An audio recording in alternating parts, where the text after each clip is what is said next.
I 18 female, and my mom's 41, first and oldest child. She and my dad weren't together, and I lived with him from a very young age because she was busy with her career. So while she was around for my younger years, she wasn't as present as she would have liked to be. She has a husband, 38. He's a nice guy and treats her like a queen, so I'm happy she's met him. But unfortunately, he and my mom wanted a kid of their own, so they ended up having my little brother earlier this year.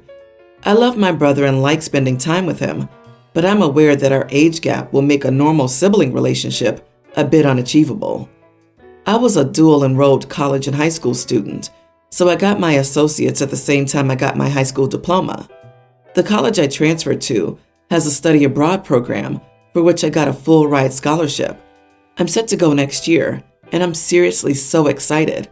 My dad was happy for me when I told him, and so was my stepdad, but my mom didn't seem all that excited about it. She later told me that she doesn't think me doing school in another country is a good idea. I thought at first that maybe it was just her worrying about me being alone, so I tried to reassure her by telling her my friend was in the same program so we'd be together. She clarified that her biggest concern was how much time I'd be spending away from home, seeing as how it wouldn't be practical for me to fly back for all the holidays I would have visited if I were in the country.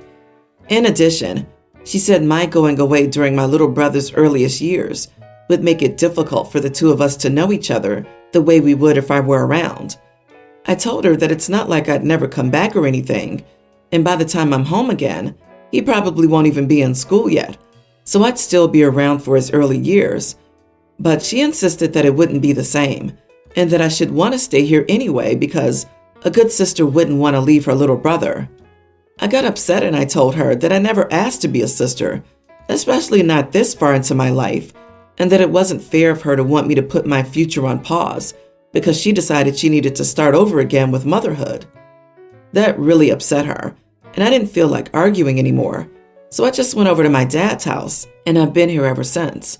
I did tell him what happened, and he said that I should choose what I feel is best for myself, and no choice I make about this would make me a bad older sister or even a bad daughter. So that did make me feel a little better about it, but I still feel awful. I love my mom, and I love my brother too, but I don't want to throw away this opportunity. Still though, am I the idiot for what I said to her? Maybe I'm being cynical, but it sounds like she's been counting on you to be her built-in babysitter. This is an amazing opportunity for you. You've worked hard for it. A full scholarship is no joke. Let your mom think what she wants. You see the bigger picture. Choose yourself here. You are not the idiot. I had the same thought. She was hoping for a ready babysitter, especially with her biggest concern being that OP would spend so much time away from home. Plus, her history of not being there for OP's childhood. Note that the stepdad congratulated OP, so it's only her mom being salty. It makes me think she had the kid because stepdad wanted one, and she figured OP would be around to parent the new baby. Stepdad probably has no idea. How much do you want to bet that she was planning to check out on this kid too, but realizes she has to parent him now that OP won't be there? Also, the audacity to say that she won't be a good sister if she leaves, like OP's mom believes that she was a good mom. Chick, you were never there. Do not let her turn you into a parent. Live your own life. Make sure you communicate to the scholarship office and the program office that all of your information should be going through your father's address. There's a chance your mother could decline your opportunity if you don't get on top of this right away. Be open with them that your divorced parents don't support you equally and that you live with your father. Ask them if they can password protect your information so that they can only be changed by someone who knows the password. My husband's little brother is 16 and has basically become like our honorary son. He was only 11 when he and I, 27 male, first met, and he immediately attached himself to me. We bonded over a similar love of video games and our shared disdain for the Marvel movies, while still getting roped into watching them all. He's the baby of the family by a long shot and was a later-in-life surprise for my in-laws. For reference, my husband is 28, so there's a 12 years age difference between the two. Once my husband and I moved in together, my little brother started wanting to stay over constantly. We limited this some at first, but now that he's gotten older and more mature, We allow him to come and go pretty much as he pleases. This summer, he stayed at our home a good portion of the time, to the point where his parents started complaining that they never see him anymore. So we started having to make rules that he had to be at home at least 2 days out of the week. To clarify, there's nothing bad going on at home that's making him come to our house. He just says we're more fun. This trend has continued now that school has started up. He's driving this year, so he's got more freedom. He'll stop by his own home after school to grab some clothes and say hi to his parents. Then he'll come spend the night at our place. However, school starting is what led to the central conflict of this post. I work from home while my husband doesn't, so it's just me in the house, and everyone's usually already left when I start my day.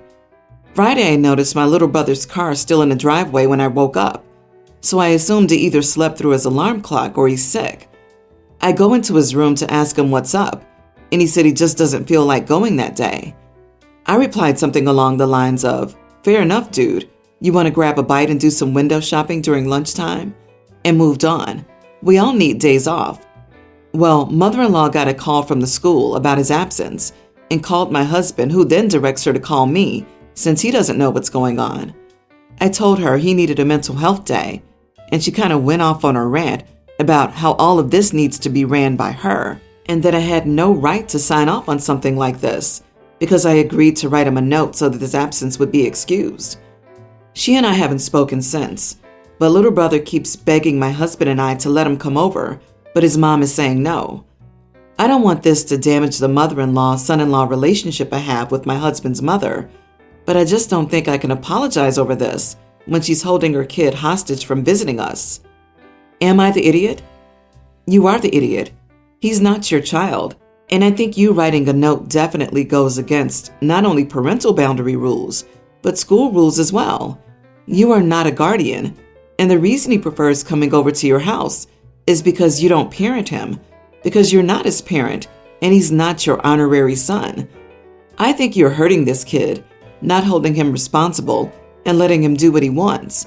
His time by you should definitely be limited. I agree with mother-in-law 100%. Yeah, little brother has learned that your house is his chill pad. He doesn't have rules there, and he's pushing to see how far he can take that. Also, school just started. He just got off a mental health break that lasted 3 months. There's definitely something missing from this story. The parents are okay with their youngest being home only 2 days out of the week? Is it because OP's the fun place? Or is the kid seeking refuge from something? I had a few friends in similar situations in high school, and it was almost always because they didn't want to be home rather than wanting to hang out somewhere fun. My spouse, 31 female, and I, 34 female, have been together for 10 years and married for 6 of those. In case anyone missed it, we are a same-gender couple, and it's relevant to this scenario. Before we got married, my mother-in-law, 65, insisted that no unmarried couples share a bed at her house, and I was okay with this. This was the rule for all 4 of her children, no unmarried couples, no matter how long you've lived together.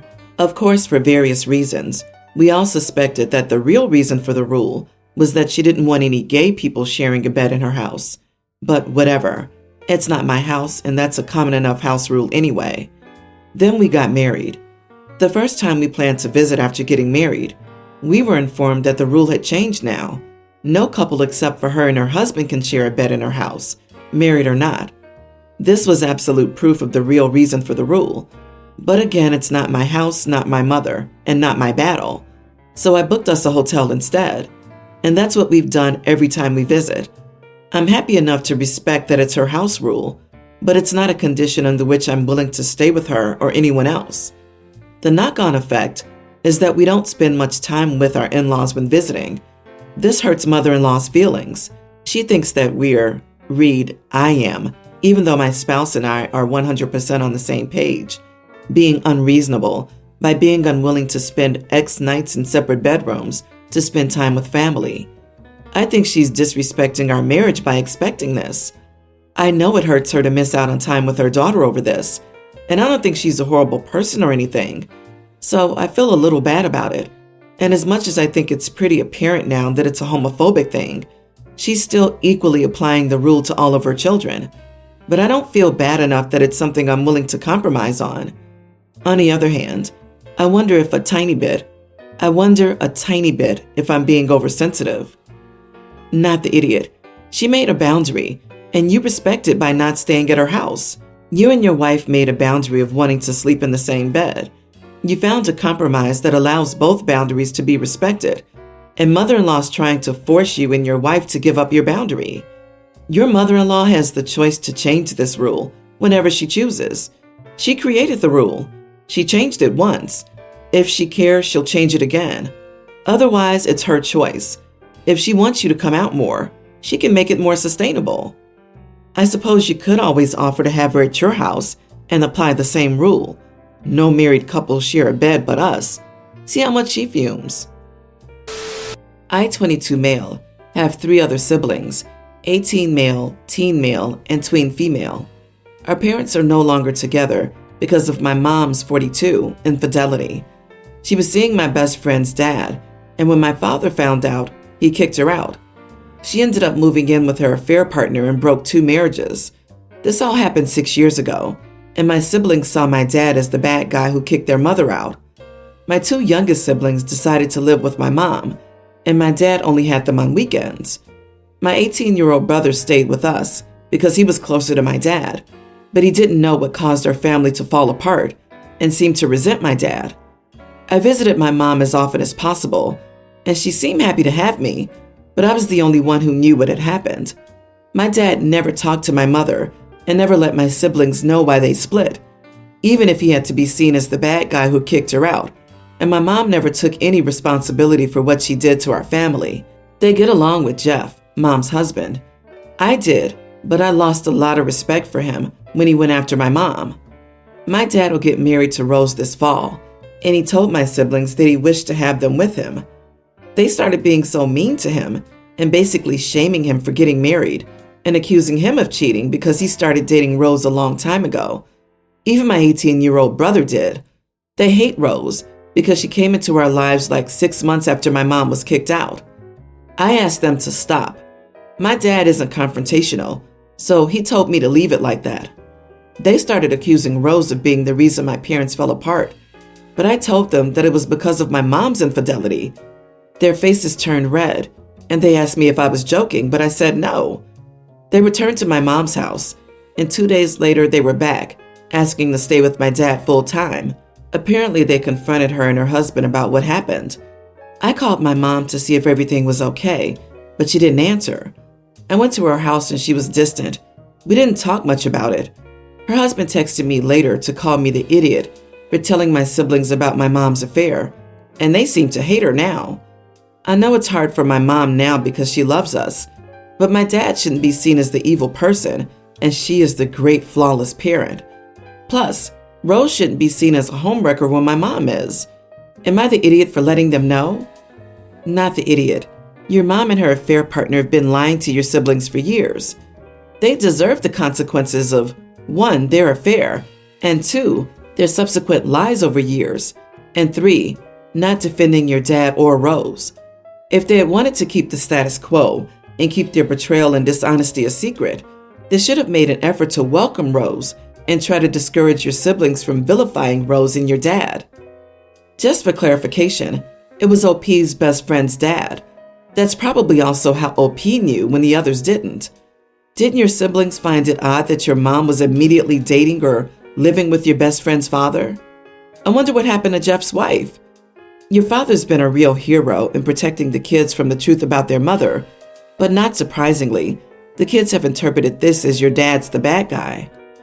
You are the idiot.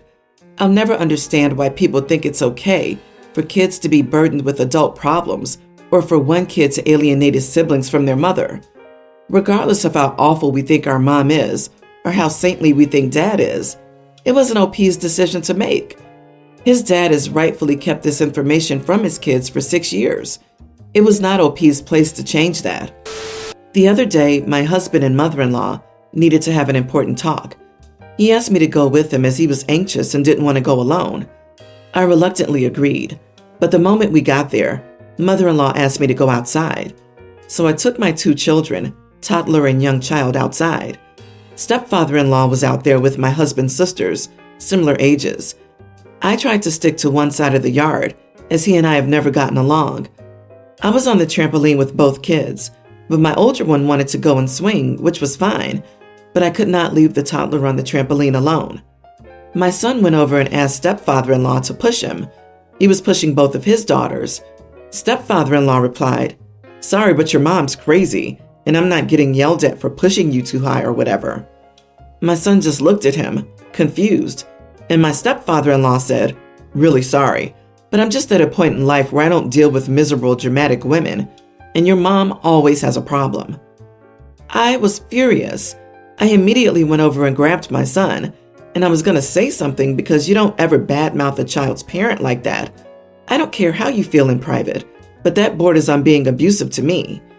Before I could say anything, mother-in-law and my husband came out of the house. She was crying. He looked like he was in a trance and had definitely been crying. I might be insensitive because I didn't check if either of them was okay. I immediately announced that my stepfather-in-law had just disrespected me as a mother, and he would never be near my children again. No exceptions, no holidays. Just no one's going to do that in front of my child. My husband snapped at me that it didn't matter as mother-in-law had just disowned him. Mother-in-law asked him not to use that word and began to sob. Stepfather-in-law blew up on me that I'm an egomaniac, and why would I even bring that up when they're both clearly upset? I tried to point out what he had just done in front of my child, but he told me I was an idiot and he felt bad for my husband. My husband was cold going home and says while he usually defends me, I was heartless and didn't even ask what was wrong, and my timing was all wrong. He says I should have just sucked it up for that one time, as I knew he went there to have a serious talk with mother-in-law. Am I the idiot? You are the idiot. Your husband specifically asked you to come to support him. You were there as support. You saw your husband and mother-in-law were upset. You knew you were there to support your husband, and yet instead of offering that support you came to provide, you chose to make it all about you and the swing set fight you had with another adult. And by the way, your stepfather-in-law did not even come close to being abusive to you. That was the honest answer. You clearly make an issue over everything. So your stepfather-in-law was just responding honestly to your child when your child asked for a push. It was better than leaving it ambiguous and allowing the child to think that they were at fault.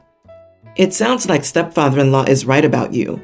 You sound miserable, dramatic, and like you always have a problem. You could see your husband was crushed, yet you went off about stepfather-in-law calling you out for what is probably the truth. Nothing about what you describe makes you look like a nice person. Just out of curiosity, does your husband lose a lot of relationships because they blame you as the reason? Yeah, you are the idiot. Seek a professional. Your children deserve someone stable. If you think you don't have a problem, cool. See a professional anyways. Maybe they'll validate your belief that everyone else on earth is the idiot. Maybe they won't, but at least you can say you went.